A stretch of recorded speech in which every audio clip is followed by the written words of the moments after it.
For this recipe, you need half of a Hokkaido pumpkin. This one is so bright orange. And you're also going to need 3 really ripe persimmons. They have to be ripe, otherwise your pudding will not be as sweet as it should be. Cut up your pumpkin and your persimmons into pieces, and also you have to create some small little stars for your decoration, for the toppings.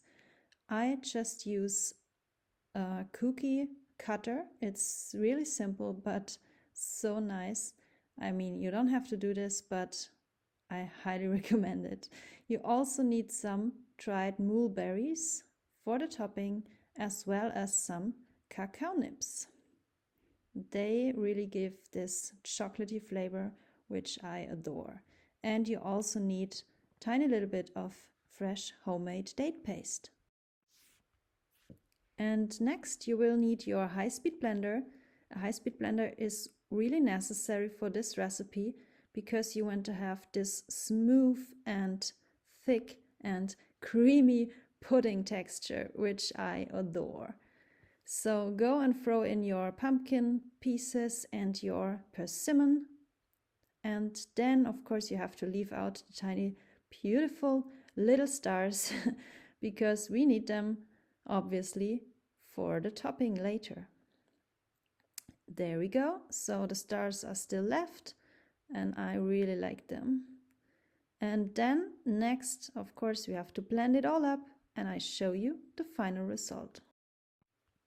So here we go. Look how creamy and thick this pudding turned out. And only 2 ingredients. I think it's really incredible what you can do with simple meals. So look at this texture. Creaminess. Oh my god. So delicious. And it's also the perfect recipe for autumn right now because days are getting colder and we are cozy and it's not always nice weather outside and some people have problem to eat freezing cold smoothie bowls. So therefore it's really helpful to have something not so cold. And then grab your toppings. I start with my dried mulberries.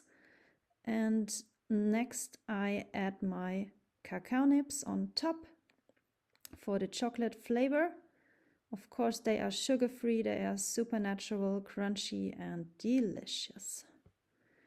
And next I add my little kaki or persimmon stars and put them on top as well. It looks so nice.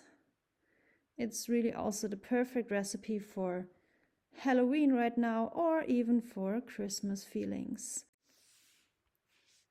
And then last but not least, my homemade date paste. I just used some matchel dates, blended them up with a little bit of water in my high-speed blender, and it turned out like a caramel paste. And I put this one on top as well for even more sweetness, because I love sweet stuff. And finally, the spoon goes in. Voila! Here we have it.